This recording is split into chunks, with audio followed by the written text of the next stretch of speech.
Dad's silent revenge. I was standing in my garage, grease under my fingernails from fixing my neighbor's lawnmower, when my phone buzzed with a text that would change everything. The message was from my 8-year-old granddaughter, Nancy. "Grandpa Harold, why can't you come to Mommy's graduation party? I made you a picture." That's when I knew something was seriously wrong. My name's Harold Peterson, I'm 58 years old, and for the past 2 years, I'd been writing checks for $42,000 each year to pay for my daughter Beverly's MBA program at Northwestern. You'd think that would earn me a seat at her graduation ceremony, right? Let me back up and tell you how I got here. After my wife Dorothy passed away 5 years ago from cancer, I threw myself into making sure my kids had every opportunity I never did. I'm a retired mechanical engineer, worked 32 years at Consolidated Manufacturing here in Ohio. Started there when I was 26, right out of college, worked my way up from junior engineer to plant supervisor. Dorothy and I, we saved every penny we could.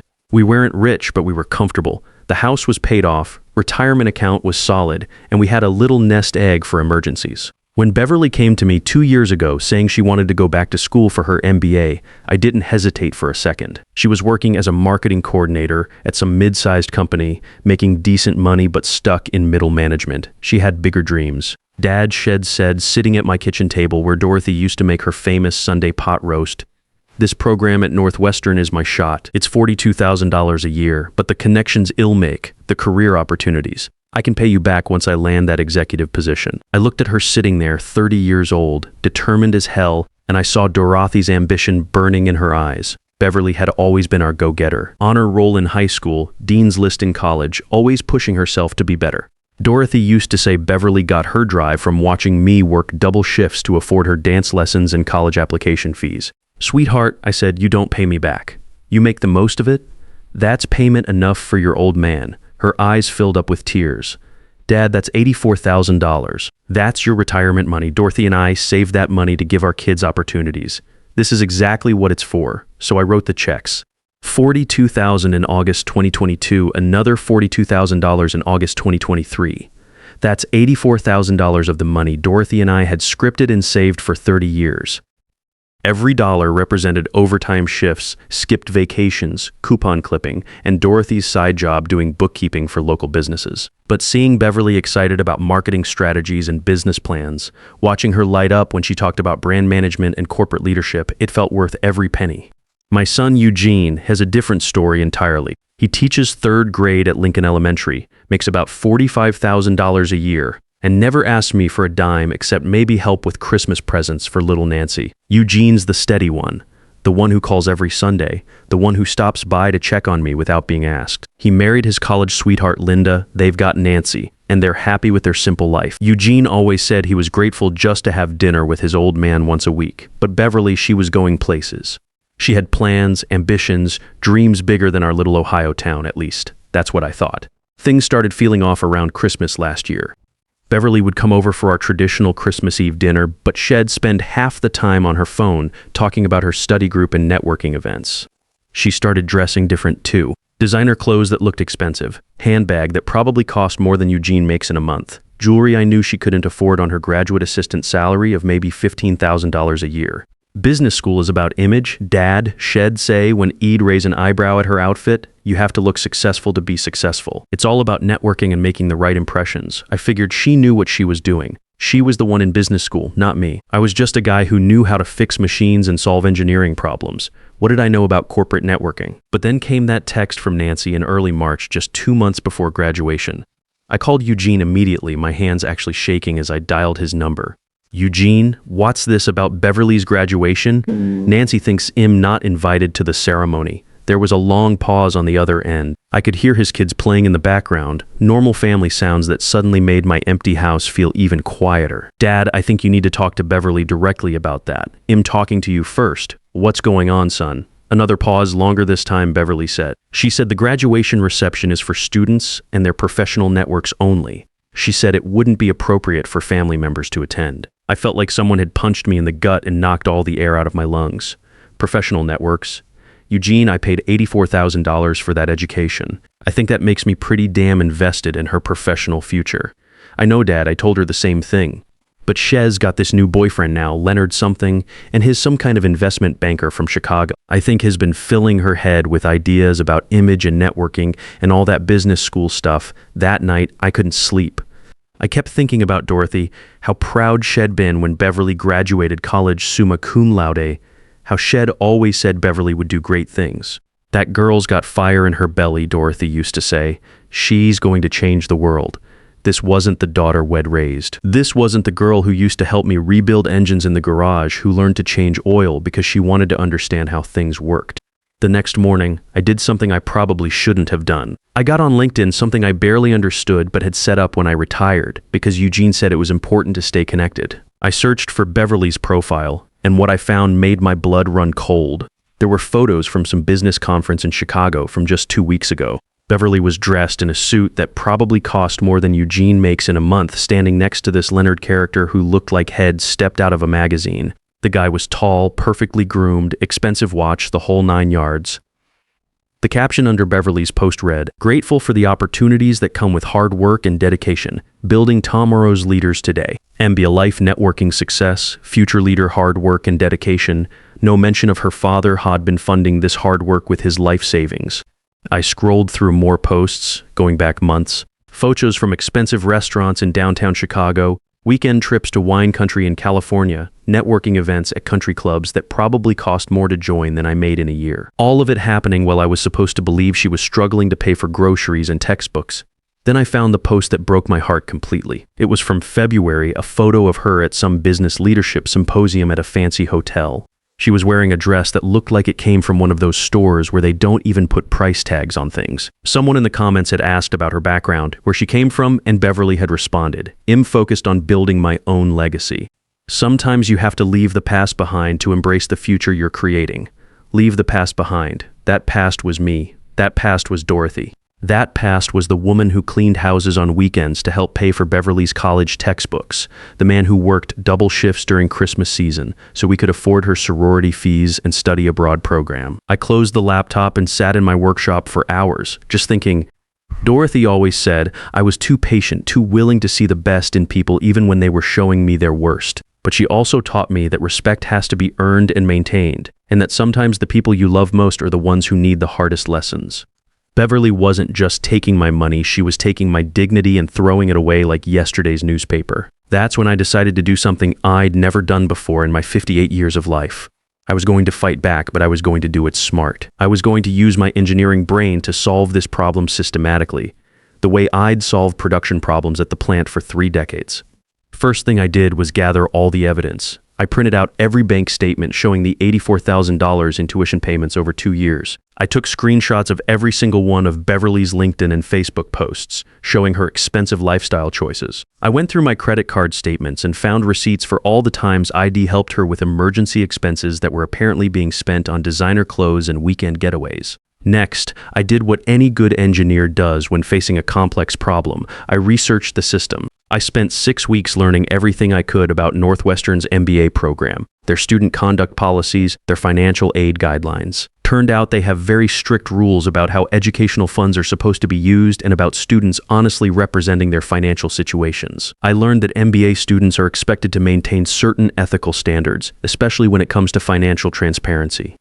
The program has an honor code that specifically mentions misrepresenting financial circumstances as grounds for academic review, probation, or even dismissal. Then I started documenting Beverly's actual spending habits, not with some expensive private investigator like you see in movies, but the old-fashioned way. I drove up to Chicago on 3 different weekends over 6 weeks, staying at a cheap motel near campus. I followed her to restaurants, networking events, shopping trips.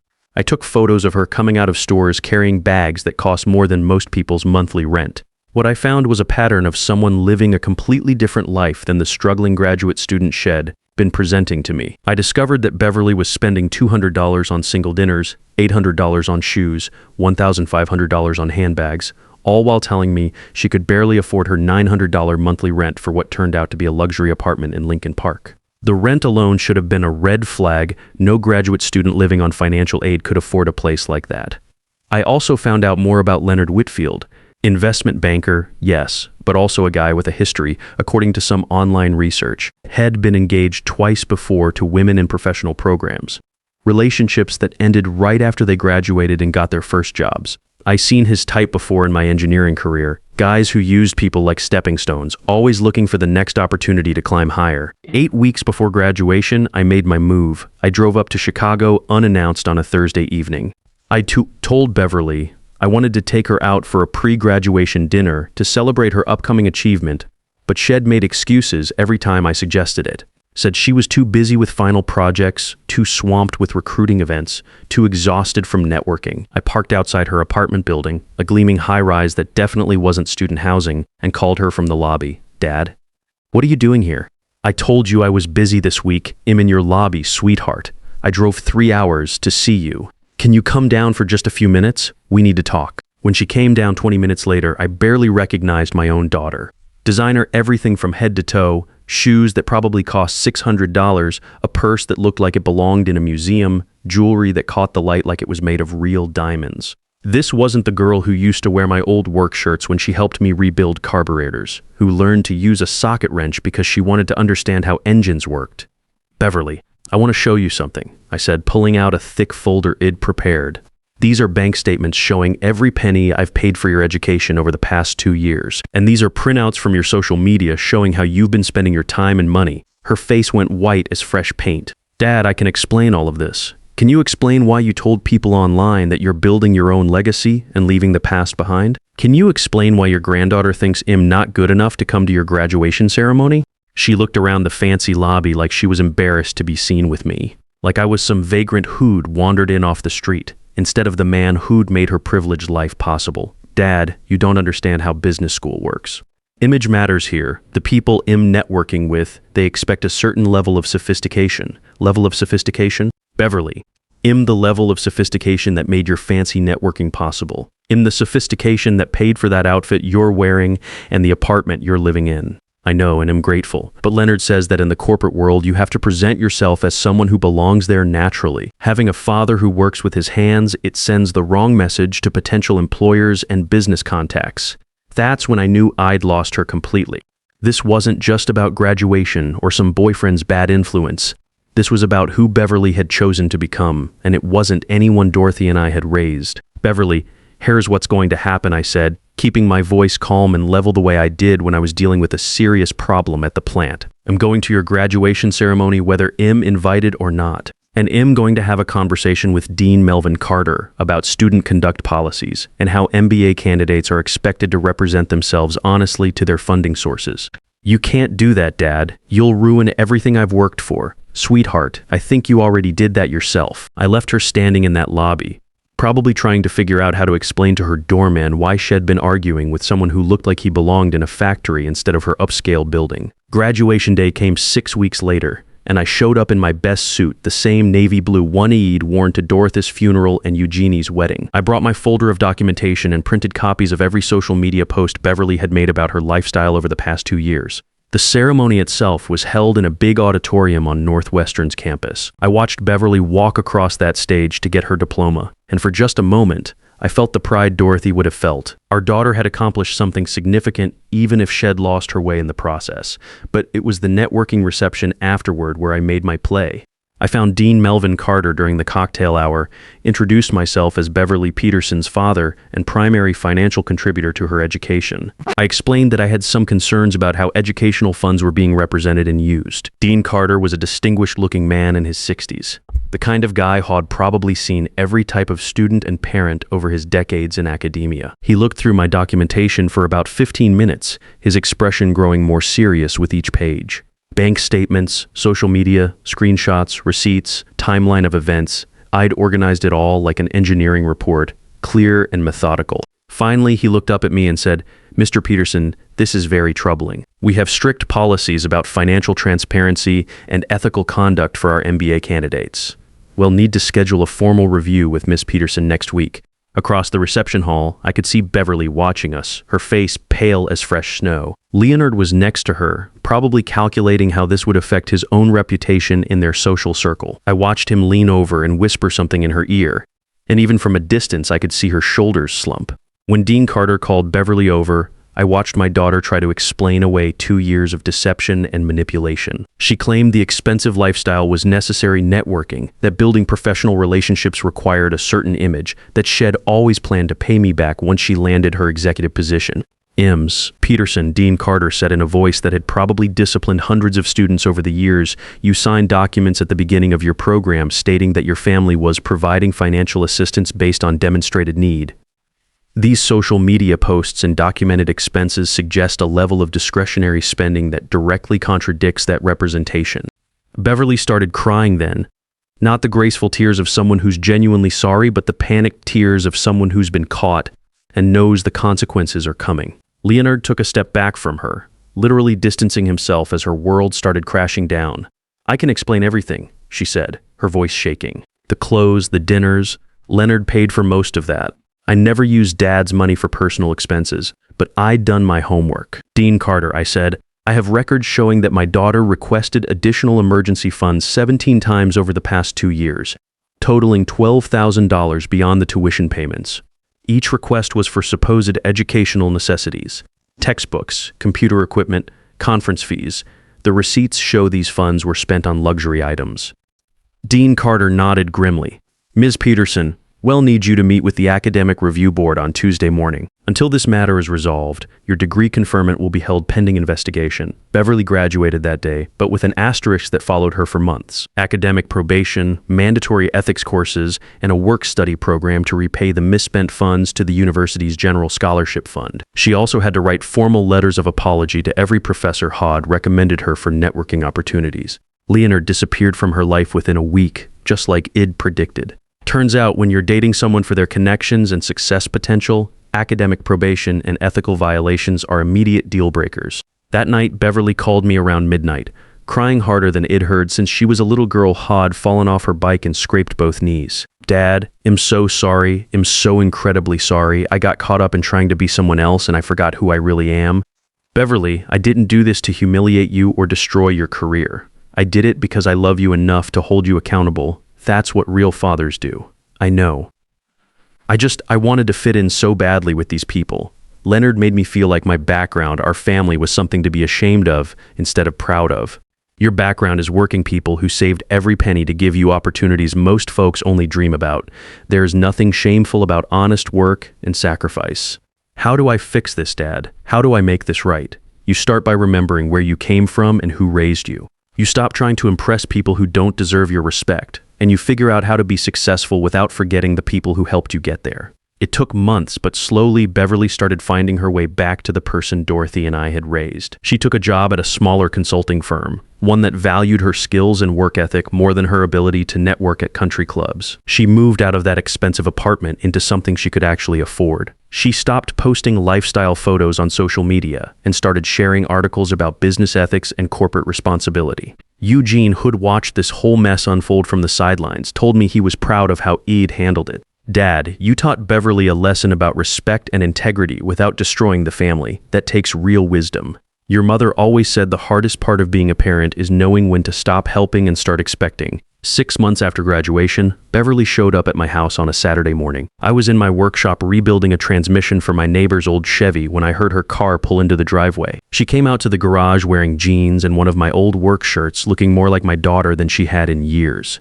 Can you teach me how to do that? She asked, pointing at the transmission parts spread across my workbench. Since when are you interested in mechanical work? Since I remembered that my father built everything I have with these hands, I want to understand how things really work, not just how they look. We worked on that transmission for 4 hours, and for the first time in 2 years, I felt like I had my real daughter back. She asked questions about torque specifications and gear ratios, got her hands dirty, cursed when she dropped a bolt, laughed when I told her stories about the first car Ed ever rebuilt. Dad, she said as we were cleaning up, I want you to know that I tell everyone about you now, about how you worked double shifts to pay for my college, about how you taught me that real success comes from helping the people you love achieve their dreams. What do people say when you tell them that? The ones worth knowing say they wish they had a father like you.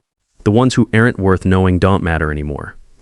Looking back on that whole experience, I realized what I really taught Beverly wasn't just about money or respect. I taught her that authentic success comes from honoring the people who believed in you first, not from impressing strangers who might abandon you the moment you're not useful anymore.